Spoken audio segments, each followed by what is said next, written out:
Shoftim veshotrim, titen lecha b'chol sherecha. Alors la Torah elle parle au singulier, titen lecha. Kanyerek que c'est la vacance aussi.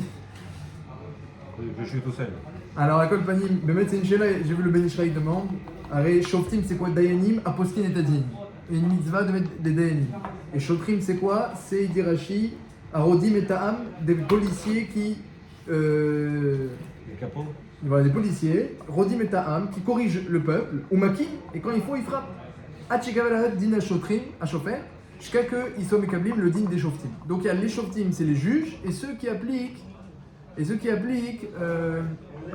instances qui donnent les lois et ceux voilà, qui le pouvoir législatif et exécutif. Al-Kol Panim, Tiden Lecha, alors du coup, pourquoi la Torah elle parle au singulier? Tiden Lecha, a priori, on parle pas du tout à un juif, on parle mamash au responsable de la Keïla, à la limite au responsable de la ville, et même Zenira dans Rashi, l'Ishvatecha, Rashi ramène que c'était même par tribu, l'organisation du pouvoir législatif se faisait par tribu, l'Ishvatecha, ça veut dire il y avait le siège, les Dayanim de chaque tribu. Donc pourquoi Lecha, il faut parler au singulier, demande le Ben Ishraï, dans Od de Sefraï. Mais le Midrash, il s'éloigne beaucoup de la paracha. Midrash sur Shoftim, il parle à chaque juif et il s'éloigne de l'organisation, l'organisation des tribunaux. Il parle de plusieurs sujets, le Midrash. Déjà, le premier sujet, Midrash, il dit que Akash Borou, il voulait faire un cadeau à son fils préféré. C'est l'histoire d'un roi qui avait un fils et qui chérissait plus que tout.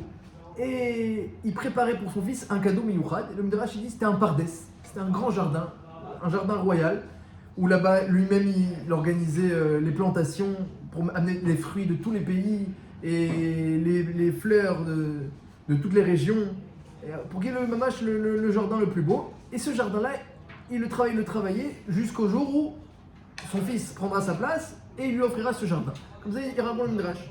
Et le Midrash, il commente, il dit que ce fils, c'est Eklal Israël, Béni Berori Israël, mon fils unique, mon aîné, c'est Israël. Et c'est quoi le jardin? C'est le Mishpat. C'est la justice. C'est les tribunaux, c'est la justice, c'est les règles, la loi. Mais Agnès, parce qu'a priori, la loi, c'est pas un joli jardin avec des fruits, des fleurs et de toutes les encens, etc. La loi, c'est plutôt dur. Akash Borou, il a choisi le cadeau Achi Chaviv pour offrir au Klal Israël, c'est la loi, le Shoftim, la justice. Et là-bas, le Midrash, il ramène le pasouk, comme il est écrit, Erastirli leolam, Hachem dit je vais t'épouser au Klal Israël, on va être unis ensemble, Erastir, on va être fiancés, Verastirli betzedek ou bemishpat, ou bechesed ou berachamim. Je vais t'épouser, dit Hachem, betzedek ou bemishpat, grâce à la justice, je vais t'épouser, ou bechesed ou berachamim, et grâce à la bonté. Tu vois, c'est marqué qu'Hachem l'épouse par la justice, c'est le cadeau de l'alliance entre nous et Akadosh Baruch Hu. Et c'est magnifique parce que le mishpat, la justice, c'est plutôt dur. Dur à l'ex, c'est de l'ex, ils disent en français. La loi est dure, mais c'est la loi. Et là, Hachem il offre ça comme un cadeau de fiançailles ou le cadeau au fils unique. C'est pelé. Mais écrit dans le pasuk aussi, Bechesed Brachamim. La bonté, et avec la Rachamim, il nous épouse aussi. Ça, le Midrash, il a pas l'air de s'attarder sur ça. Donc, Béhémet, est-ce que c'est un cadeau, la justice, ou est-ce que c'est au contraire, c'est un hol, c'est un joug? C'est un peu ça la question. Titen Lecha, on parle à une personne, alors que pourtant, a priori, c'était pour toute la ville. Et une autre question encore, c'est l'autre Midrash, le Midrash aussi sur le paracha, il dit, au nom de Shlomo, Ler el anemala atzel. Il y a un autre pasouk dans la Torah où il est marqué Shoftim veshotrim, c'est un pasouk dans Michelet. Le pasouk il dit là-bas, il dit comme ça, et donc le Midrash fait le rapport. Le pasouk il dit comme ça, va voir la fourmi, cher paresseux. Vechakem, et instruis-toi d'elle. Pourquoi? Elle n'a chauffet veshoter, dit le pasouk. Elle n'a pas de Shoftim veshotrim, vekatsin ou d'officier. Et quand même, regarde comment elle travaille. Et le Midrash là-bas, il raconte que la fourmi, elle ne vit que 6 mois. Les plus vieilles, c'est 6 mois. La grand-mère, elle a 6 mois, les jeunes, ils ont comme ça, un mois ou deux. Et elle ne mange que dans toute sa vie un grain de blé et demi, maximum, en 6 mois. Et combien elle ramasse toute sa vie? Grain par grain, elle ramasse. Jusqu'à que Bémet, ils ont trouvé des sipourim, je raconte des sipourim sur les fourmis extraordinaires. Une fois même, il y avait une famine en Israël, à l'époque de Yoël, prophète Yoël Hanavi, Yoël ben Petuel. Il y avait une famine en Israël, ils n'avaient pas de quoi manger, et il n'avait pas plu. Il n'avait pas plu jusqu'au 1er Nissan. Il n'y avait pas eu de pluie. La première pluie est tombée, c'est un pasteur qui a écrit Yoré ou Malkosh Barishon, je vais vous donner les pluies en Nissan. La Gemara dit mais les pluies c'est pas en Nissan. Yoré ou Malkosh, Yoré c'est en Cheshvan. Pourquoi le pasteur dit en Nissan? Dit la Gemara dans Tani Daf E que ça arrivait une fois que les premières pluies sont tombées en Nissan à l'époque de Yoel ben Petuel.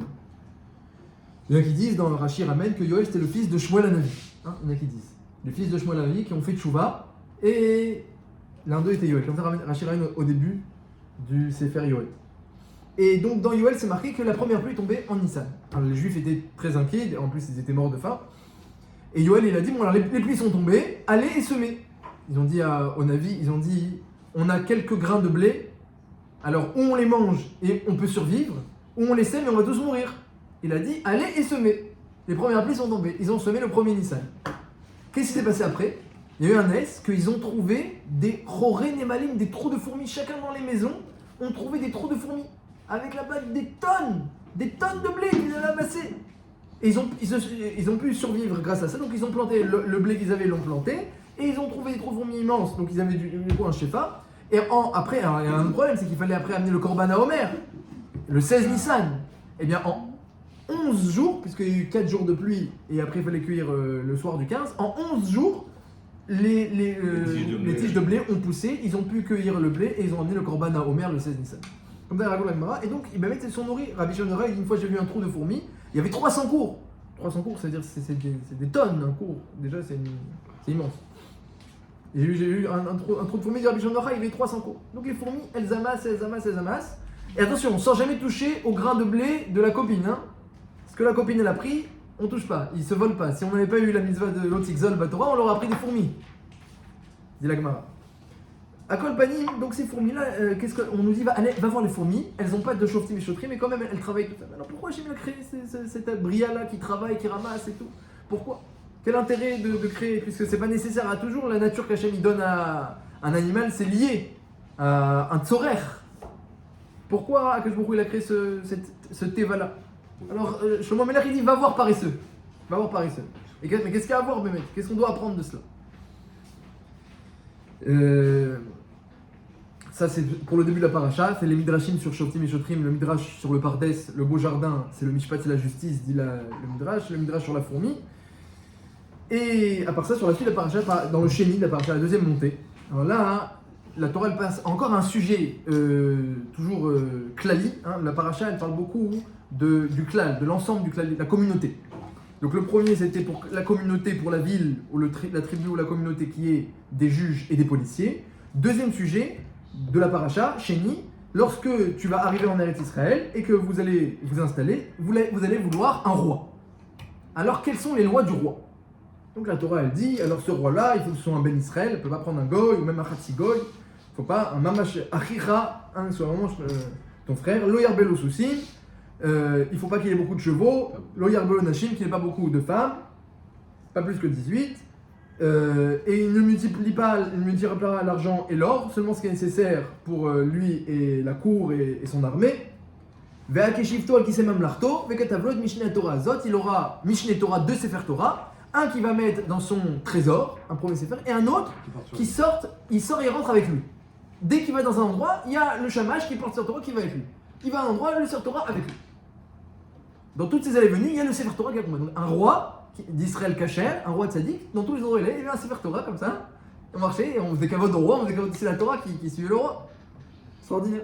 Pourquoi? Ve'aita imo, parce qu'il faut qu'elle soit avec lui cette Torah. Ve'karabo, et qu'il lise dedans Kol Yemei Chayav, Leman Yilmad, Le'irat Hashem Elokav, afin qu'il apprenne à craindre Hashem, Lishmor et Kol Divrei Torah Azot, afin d'appliquer la Torah, Ve'et Kol HaChukim Ha'eleh, la Asotam. Et donc ça c'est une halakha qui ramène dans le Rambam. Le Rambam dans Ilchot Melachim, donc il a tout un chapitre sur les halachot des rois. Il y a écrit Amelech Asur Ishtot Derer Shichut, un roi n'a pas le droit de s'enivrer, parce que s'il s'enivre, alors il ne pourra pas étudier. Or c'est marqué Vaïta Imo Kol Yemei Chayav Ve'karabo. Il y a écrit qu'elle doit être avec lui la Torah et qu'il devra l'étudier jour et nuit. Il devrait étudier la Torah jour et nuit, comme ça ramène le Rambam. Et là il y a Osek Batorah ou Betzorke Israël Yoman Valayla. Comme c'est marqué, Vekarabo Kol Yemei Chayav. Et j'ai vu les Mefarshim, ils demandent. Le Even Hazel, le Or Sameach, les Mefarshim, ils demandent, mais je comprends pas. Mais n'importe quel juif fait les mitzvahs de Agita Bo Yomam Valayla. On dit tous, ou Bahem Ne Ge Yomam Valayla. On est déjà étudié la Torah jour et nuit. Quand quelqu'un il s'enivre, il ne pourra pas étudier ensuite. Vadaï que Eshbaya Shelbi tout le Torah. Comment c'est possible que cette halakha, elle apparaît dans le roi Bimyuchad. C'est pas pour le roi, c'est pour tout le monde. Même ce qui est marqué dans la Torah. Il faudra avoir un Sefer Torah avec soi afin de craindre Hachem, d'étudier dedans, de craindre Hachem et d'appliquer. Mais on doit tous étudier, craindre Hachem et appliquer. C'est ça, c'est un ridouche pour le roi, ça, c'est un ridouche pour chaque juif. Pour avoir besoin de préciser pour le roi. À part ça, j'ai vu d'autres dans les Mefarshim, ils font un petit guillou qui disent Vaïta Imo. Elle sera avec lui la Torah, Vekara Bo. Il ira dedans. Vaïta au féminin, elle sera avec lui, Vekara Bo. Il ira au sens masculin, on aurait Vekara Ba. Si unique la Torah, elle sera avec lui, il devra lire dedans, au féminin, Vekara Ba. Vaïta Imo, Vekara Bo. Donc plusieurs là sur la paracha du roi.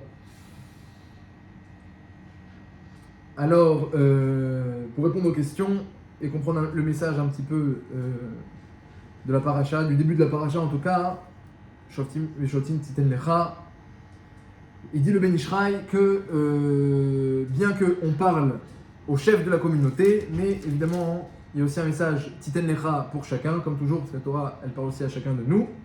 Et en particulier, Titen Lecha Bechol Sharecha, dit le Ben Ishraï, lorsqu'on parle des Shoftim et des Shotrim, c'est marqué dans le Midrash. Le Midrash il dit, parce on approche de Rosh Hashanah, vendredi c'est déjà jeudi, c'est déjà Rosh Chodesh et Loul, et on approche de Rosh Hashanah, et toujours on dit la paracha Shoftim avant de rentrer dans les Loul. On a dit le Ben Ishraï que le Yesod il est le suivant. Akash Baruch Hu, il avait un beau cadeau à offrir, il a offert à son fils unique. Le Midrash il dit que c'est quoi ce beau cadeau qui ressemble à un jardin magnifique? C'est la justice. Pourquoi c'est un si beau cadeau? Un beau cadeau, ce serait plutôt Chesed Verachamim, comme dit le Passouk. À la fin, Verastirli Bechesed Verachamim. Mais au début, il arrive Verastirli Betzedek ou Mishpat.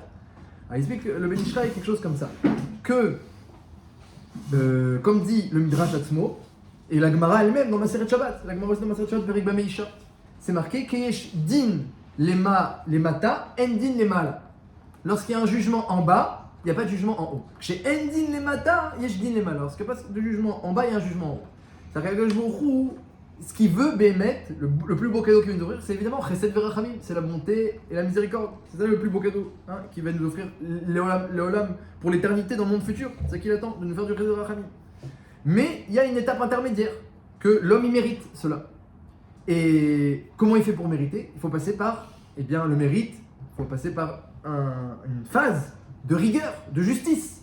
On va voir si Béhémet tu mérites ou non. Et la justice à ce moment-là, Akash Baruch Hu, il dit je te laisse le choix. Ou c'est toi qui l'as fait, ou c'est moi qui l'ai fait. Et le mieux c'est que c'est toi qui l'as fait. Tu l'as fait avec toi-même. Shoftim et Shotrim, tu places des juges et des policiers qui frappent le peuple, il est marqué, pour qu'on applique la justice dans toutes les tribus, dans toutes les villes, dans toutes les communautés. Et le passouk ne manque pas de faire une allusion, Titen Lecha, et pour toi aussi. Bechol Sharecha, à toutes tes portes, il dit le Ben Ishraï, à toutes tes portes. À tous les endroits où peuvent rentrer des informations, les yeux, les oreilles, la bouche, le nez, il y a plein de choses qui peuvent rentrer. Veshavtu et Ha'am, il y a un passouk de Michelet qui dit c'est quoi le Ham? C'est les membres. Comme ça il compare Michelet, Shlomo Amelach, il compare les membres du corps à un peuple. Ça veut dire que selon les policiers que tu vas mettre dans les yeux, dans les oreilles, dans la bouche, en fonction de ça, le peuple il va agir, en fonction des membres ils vont agir. Si quelqu'un il rentre trop de mauvaises informations, il ne pourra pas attendre de ses membres qu'il fasse des mitzvot. Mais s'il rentre des bonnes informations, Vezot à Torah, il regarde la Torah et il entend des bonnes choses, des paroles de positives et de Emouna, et au contraire pas les paroles d'Apikorsut, c'est marqué. Rav Pinkus il ramène un passouk de Shlomo Amelach. Quand tu rencontres un Pikoros, sauve-toi, parce que tu fais rentrer des informations dangereuses dans tes oreilles après toi-même. Peut-être pas maintenant, mais une prochaine fois ça va te revenir. Lorsqu'il va y avoir une épreuve, putain, parce que j'ai entendu une fois une chose comme ça un peu tordue, ça me revient. Chaque chose elle a une influence sur l'homme. Donc mets bien des policiers et des juges aux entrées, au Sheharim. Ça c'est l'allusion de Titen Lecha. Et le cadeau de Mishpat, c'est que si on le fait en bas, Akash Baruch Hu ensuite, il dit c'est bon, vous êtes quitte, j'ai plus besoin de le faire en haut. C'est tout le Chodesh Elul. Akash Baruch Hu il donne un mois qui précède le mois de Tishri où il va nous juger. Et si Bémet pendant ce mois, nous-mêmes on s'est jugé, on s'est corrigé, alors il n'y a plus besoin de passer par l'étape du Mishpat d'Akadosh Baruch Hu. On a déjà fait, on est déjà eu. Donc finalement c'est un très beau cadeau. Et c'est ça que dit le passage. Verastiril le Betzedek ou Mishpat, je t'épouse avec le Mishpat, Bechesed ou Berachamim. Et ensuite il y aura Mimélé, le Chesed et la Rachamim. La Nemala, la fourmi. Le Midrash il va voir la fourmi, la Nemala. Alors pourquoi la Nemala? Alors la Nemala, déjà j'ai vu dans les Mefarshim, les Rachetevot, Nemala, Rachetevot. Nemala Mechina, les Darka, Arbe. La fourmi prépare pour son chemin beaucoup. Vechakem va la voir à Hatzel. Non, Vechakem va la voir et instruis-toi. C'est quoi Vechakem? C'est Alors, Vechakem, Vav, Chodashim, Kol, Mirchiata. Elle n'a que 6 mois de subsistance. Vav, Chodashim, Kol, Mirchiata. Et aussi, dans Vechakem, Chita ou Mertza, Kol, Ma'achala. Elle ne mange que Chita ou Mertza. Donc, toutes les allusions que le Midrash dit, les Mefarshim, ils disent qu'on les retrouve dans les mots même du pasouk de Shlomo HaMelech. Atzel, va paresseux, Arev, Tzeda, la derrière. Et toi aussi, prépare un Tzeda, voilà, des provisions, la derrière. Alors, c'est quoi cette histoire de derrière? Parce que le Midrash, il dit qu'en réalité, tout ça, c'est une allusion au Olam Haba. La Nemala, elle dit j'aurai besoin, mais elle n'aura pas besoin, elle vit que 6 mois. Parce qu'Hachem, il a créé dans la nature, eh bien, cette tendance à préparer plus que ce qu'on a besoin pour tout de suite. Parce que Béhémet, on aura besoin de plus pour l'éternité, on a besoin de préparer une Tzeda derrière. Tout ce qu'on va faire, ce qu'on fait ici, on va manger ensuite les fruits pour l'éternité. Chaque chose qu'on fait, on va manger pour l'éternité. Donc si quelqu'un il prépare sa valise pour l'éternité, imaginez, Béhémet, il peut travailler comme la fourmi, il peut travailler, amasser, ça ne suffira même pas pour l'éternité. Une fois, Rav Steinman, il veut partir 10 jours aux États-Unis. Alors sa femme, elle a préparé une valise, alors bon, pas trop grande non plus, pas trop lourde, et avec chaque chose, alors ça peut-être il aura besoin de ça, il aura, mais ça fait trop. Et tout le cheshbon de sa femme, pour qu'est-ce qu'elle va mettre, qu'est-ce qu'elle va pas mettre. Et vous voyez Rav Steinman qui a été préoccupé, il dit non, c'est pas grave, il manque quelque chose, je trouverai, j'achète. Alors elle a été perturbée, il faut qu'il y ait ce qu'il faut, pas trop, pas non plus que tu manques pas. Il lui dit c'est pas si grave, et puis après quand il a vu comment elle préparait, il a dit mais j'ai compris un moussard de là, c'est que quand je pars 10 jours aux États-Unis, il faut une valise comme ça tellement calculée et préparée, alors quand je vais partir ensuite, comment elle doit être bien calculée et préparée ma valise, que j'ai avec moi ce que j'ai besoin, la derrière. Atzel, le paresseux, Arev, c'est dans la derrière, prépare pour le chemin. Et même la fourmi elle prépare pour le chemin, parce qu'elle dit peut-être qu'Hachem va me donner plus de vie. Comme ça elle dit le Midrash, alors qu'elle l'aura pas.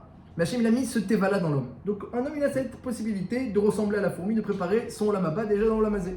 S'il réfléchit un petit peu, il sait que la Neshama, le Ramban il dit, pourquoi on parle pas de Olam Haba dans la Torah? Le Ramban dit parce que c'est évident. C'est évident.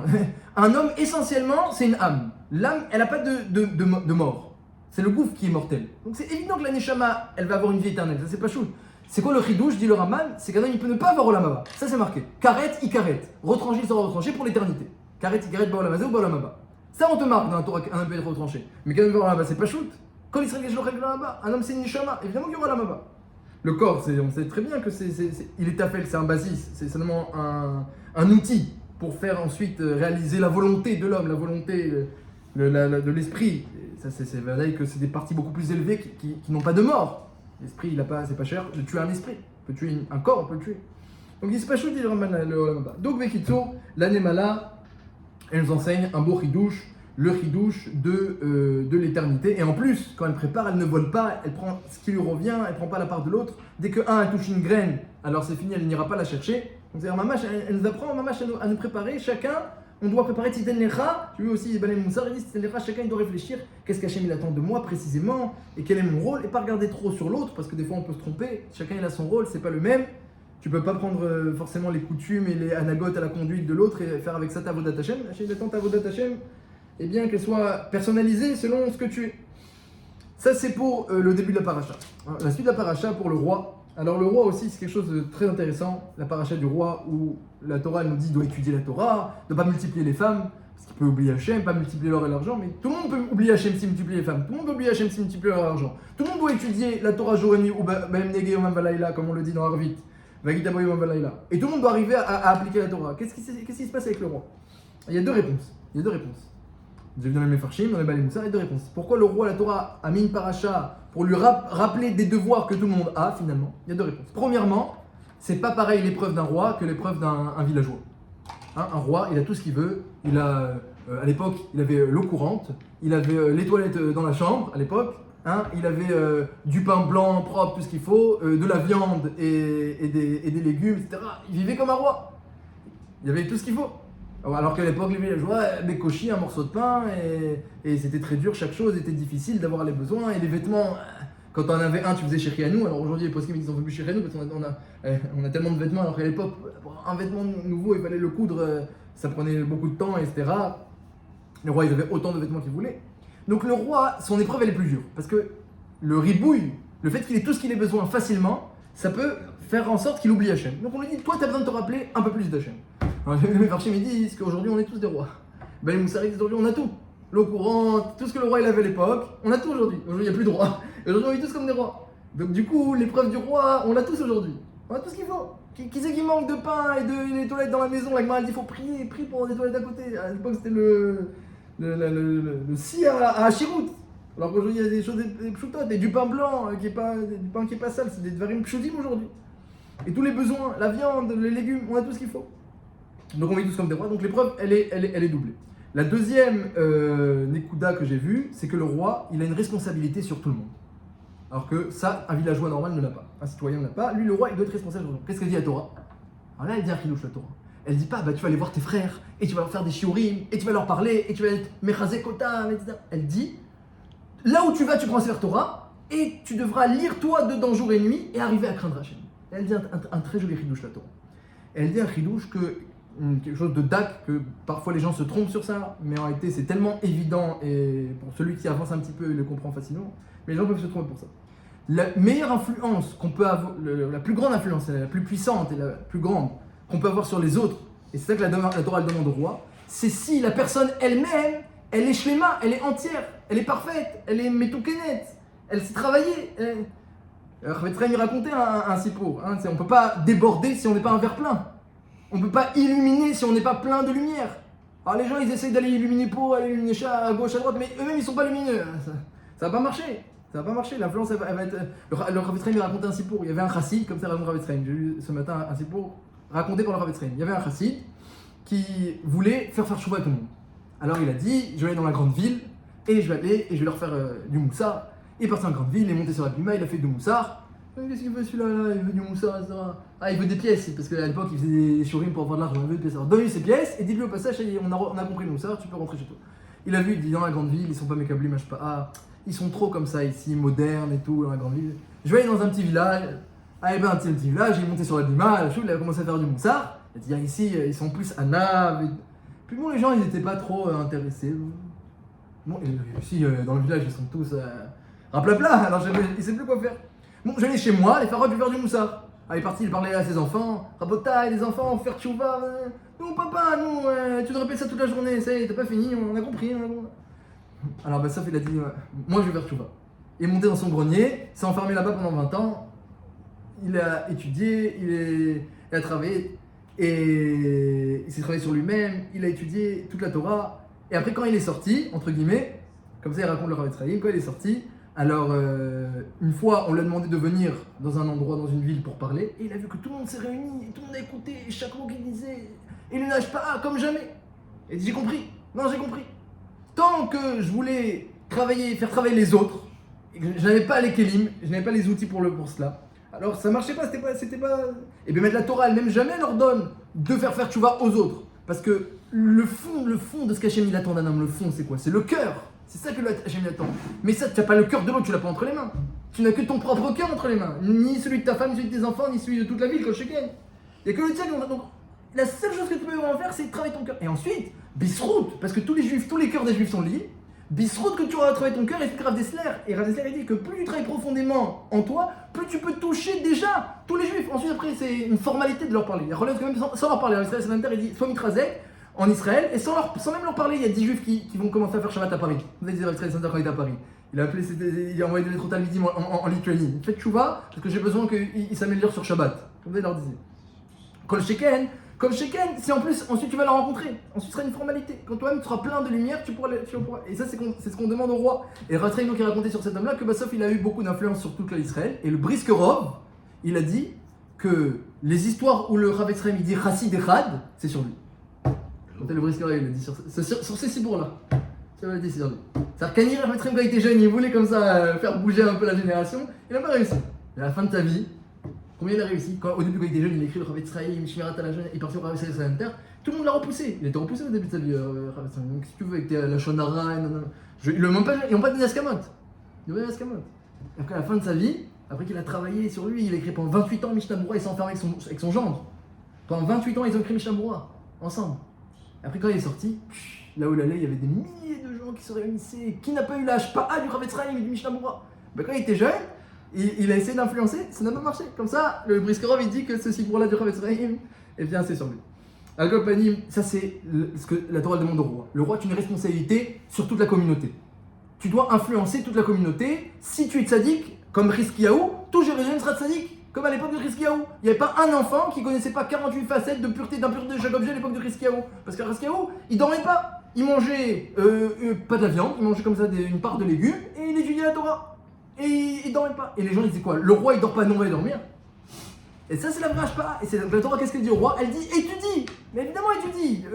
Pour tous les juifs. Et crains le ciel et applique. Mais évidemment, comme tous les juifs. Et ne t'enivre pas, dit le Rambam. Tu ne pourras pas étudier. Mais comme tous les juifs. Non. Le roi c'est différent. Parce que le roi, lorsqu'il le fait, il a une influence sur tout le monde. Et encore plus que les autres. On a tous une influence sur tout le monde, mais le roi, encore plus, parce que les gens le regardent, on attend de lui. Lui, il a une influence encore plus directe. Nous, c'est un petit peu plus une influence cachée à l'épisode, notre influence. Donc ça, c'est un beau chidouche de la Torah.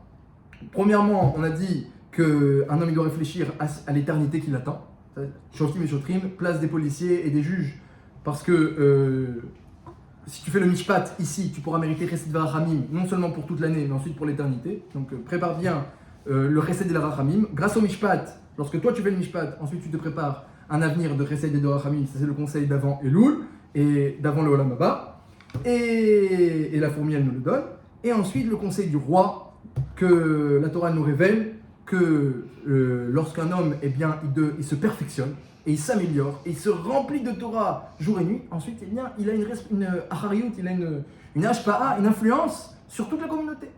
Ça c'est un beau chidouche de la Torah que Bezat Hashem, espérons qu'on soit doré de tout. Il reste une question. Ah, j'ai pas